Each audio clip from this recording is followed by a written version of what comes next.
What's going on, everybody out there? This is Popular Stranger, and we are back at you again today. You heard me correctly here with another Madden 24 gameplay video. We got a brand new gameplay deep dive that EA put out today. It's a blog. We're going to talk about it in this video. They also put out a brand new trailer as well. We're going to play some of the footage from that trailer in this video without sound while we kind of talk about this blog. I don't want to put the full video in here because we got to deal with like copyright issues, and I just don't want to deal with it. It's a headache, right? But we're going to link this blog and the trailer down below in the comment section as a pinned comment. Highly encourage you to check out the video because it explains in video form a lot of the things we're going to scroll through in this blog and talk about. I'm pretty sure it's the same video or same trailer that I saw when EA invited me out to San Francisco for the cover reveal. It talks about the blocking, the new tackle animations, refs being on the field, a lot of good stuff, and I'm excited about Madden 24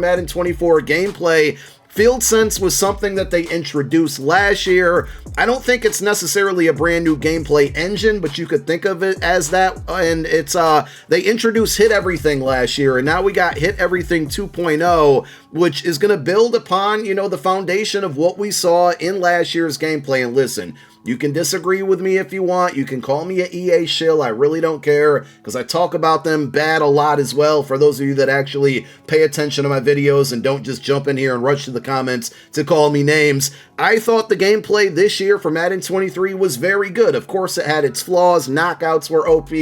I get it with Spinner and DB Fire, you know, plays that were really tough to go against. You know, that gives you a bad taste in your mouth about the gameplay if you generally just get frustrated with the gameplay. But they're taking everything from 23, and again, I think 23 wasn't a perfect game, but it was much better than like the last 5 titles gameplay wise, in my opinion, and they're building upon that with Hit Everything. So you'll see it in the trailer that we're going to be playing, and again, I'll play some of it in the background as well. There's a lot of new tackle animations, whether it's tackling a ball carrier. There's a lot of different animations breaking up passes they talked about in this video with like slant throws and contested throws, not only having these animations just in the air, but also, you know, on the ground before the ball gets there. It's going to make it easier to break up crossers and slants, plays and routes that were definitely tough to stop in so many Maddens that we've seen throughout several years. If you've played the beta, you've certainly noticed all of the brand new tackle animations. They got rid of the concept of the conservative tackle, it says here, and now there's a wrap tackle, and the outcomes are going to be based on tackle advantage algorithm, which likely has something to do with ratings, whether it's going to be strength tackle, you name it. We'll figure that all out and find out who the best players are on the field once the game comes out. But size and weight and things like that are going to come into play with the different tackle animations, and hopefully you see smaller players, if they get trucked, they're going to get trucked, right? Let's make weight and just player physics all matter, and I'm cool with that. So they got big man wrap-up tackles, the scoop tackles. I'm surprised the NFL allowed them to put them into the game. They look super realistic, but they also look very violent, like a Goldberg spear, so I'm just surprised. So they added over 1,700, well, they added and adjusted over 1,700 tackle animations to the Hit Everything 2.0. Blocking. If you are a runner, you're going to love the run blocking and just blocking in general. And again, in that gameplay trailer that we linked down below in the comment section, they show you kind of how it works. There's going to be a lot of like open field decisions that the offensive line in previous Maddens just would not make. And with these improvements, it looks like they're going to make better decisions, like, you know, engaging into a double team block and then moving to that second level to maybe take care of a linebacker or a safety or a cornerback to get you downfield a little bit more. Screen passes could be more useful in this year's game, and just the overall like AI being smarter about blocking. My only concern, and again, I might just be overthinking it here, but will the run game be too OP? We'll have to find out. Will safeties be good enough against the run, or could this be return of the linebackers? You'll still need Lurker for interceptions and whatnot, but it feels to me like they made a big effort for blocking this year, which I know is one of the biggest gripes that a lot of people in the community have gameplay-wise. and run blocking specifically is going to be much, much better, which could make the run game OP. We'll see. Freeform passing being added into Madden 23 was one of my favorite, new features, and they're going to bring back that, but it's going to be called skill-based passing 2.0. Everything's like a 2.0 this year. The one thing that I disliked, obviously, and you've probably seen it at this point, you see it in the trailer, are the Patrick Mahomes diving throw animations. I do like that they added in a way for like players to kind of, maneuver around the inside the pocket and change their throwing angles to get a pass out, because that's realistic. But the diving sidearm throw for Mahomes, I don't want to see it. They talked about tuning it in the beta and understanding and getting feedback on it, that it's something that not a lot of people like. I just think you should just take it out of the game. That was, when I saw that, when EA did the cover reveal and they showed this and I saw that, I said, oh Lord, because one of these basement dweller, sweaty weekend league players is going to find a way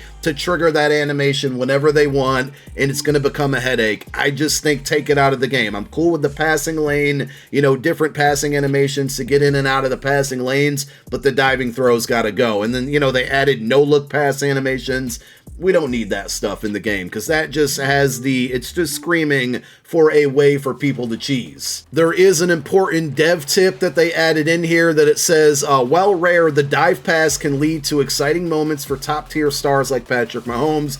Players can attempt a dive pass while rolling out to the sideline and throwing short passes with the defender closely trailing. And then they said, we made this update based on beta feedback. Our team is able to tweak and tailor the throws to ensure that they only happen in proper situations. Jump passes happen when standing in the pocket and throwing short with the defender in front of you. So it looks like they're listening, but we'll see. We'll see what happens when, hundreds of thousands of people get the controller in their hand when the game comes out, because somebody's going to find a way to cheese it, and I'm not looking forward to that.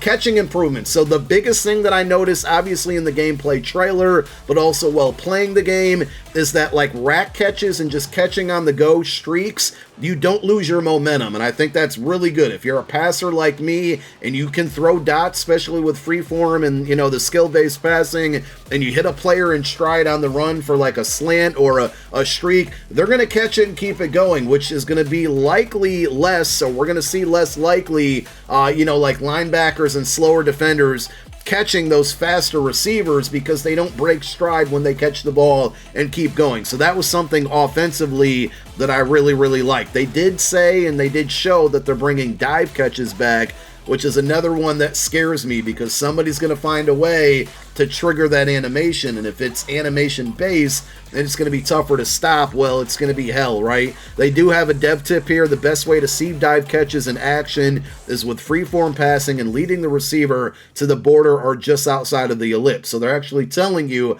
how to do it as well. And if that's something that's impossible to defend and it's very easy to make that throw and get that animation, again, I'm a little worried about that. Now, they have this Sapient technology. I'm not smart enough to explain it to you guys. You guys can read everything that's in this blog that I skimmed through, but my main takeaway here is that they basically shifted the body types of players, and I think they had a really good picture of like an offensive lineman. Here it is, Quentin Nelson, right? So on the left, that's Madden 23, and he's a big dude, but he just kind of looks not proportioned and not athletic. Well, this new Sapient technology, they basically built player models, like all types of new player models for all of the players, and there's like certain models that each player fits, but you can see it just looks like a more refined version of Quentin Nelson on the right for Madden 24, and that's going to lead to a lot of these animations working properly and just looking more realistic in the game. One thing that some of you nerds have been asking for years and years and years, I don't really care about it, but I guess it's cool that it's back, is that referees will be on the field now, and we got some pictures of that, and that's due to this new Sapient skeleton technology. So yay, everybody, refs are back on the field if you really cared about that stuff. Foundational football was also something they kind of introduced last year, and they're basically building upon it. So we talked about the blocking. You're going to see a lot of that in that gameplay trailer. Defensive back and AI coverage. AI coverage and defense and just adjustments being better this year is another really big thing. Now, I don't know how much of it's going to play in a head-to-head realm, right? Because a lot of things you guys get frustrated with is your opponent runs the same play over and over, and you want your AI to adapt to that. I think that's going to work in the like solo battle against the computer type stuff, but in head-to-head, to me, I'm of the belief that if your opponent's running the same thing over and over, you need to figure out a way to stop it. If you can't, that's on you and not them. But AI in general appears like it's going to be a lot better. They talked about it with, like, you know, high-risk quarterbacks are going to make those tighter window throws. Running quarterbacks like a Lamar Jackson, they're going to be running the ball a little bit more often and making those decisions. And, like, you know, the check down quarterbacks of the world, they're going to be playing it a little bit more safe. But again, I think that's really just against the computer when you're playing like solo battle, solo challenges, or versus CPU. A couple things with the secondary coverage. They added crossover movement to allow the DBs to move at a higher speed when they see the ball and still make a play on it. And they also removed like the psychic DBs. And I haven't seen too much of that in 23. It was really bad with the year where 91 zone, they would break on everything. Even if they were looking down the field, they turn around. Basically, they kind of eliminated that with the psychic DBs. There's more stuff. We talked about the quarterback AI, the defensive read and react. Again, I think this is going to be more so against the CPU, so I'm going to skim through a lot of it. They showed it in the gameplay trailer as well. New fumble recoveries, new onside kicks, like making the ball bounce up, and more ball carrier AI. So when you're going against the computer as well, they're going to be smarter when they're running the ball, which could be it could be a little bit more difficult. And they also added in a ton of new playbooks, post-play motion. These are all things that you're going to see in that trailer. I'm not going to, you know, spend too much time on them. All in all, and in conclusion, I'm very excited about the gameplay. I haven't really touched the beta, and you know, I'm kind of just waiting for the full game. I got that when I play Madden, I want to grind and build my ultimate team, and you just can't really do that in the beta. So I've tested it out a little bit, but I'm just excited. And today we are 55 days away from Madden 24. Can't wait. So go read through the blog if you missed anything, or if I didn't cover anything that you maybe wanted to hear, and definitely going to watch that gameplay trailer. Thank you guys for tuning in. My name is Popular Stranger. I'm out. Peace.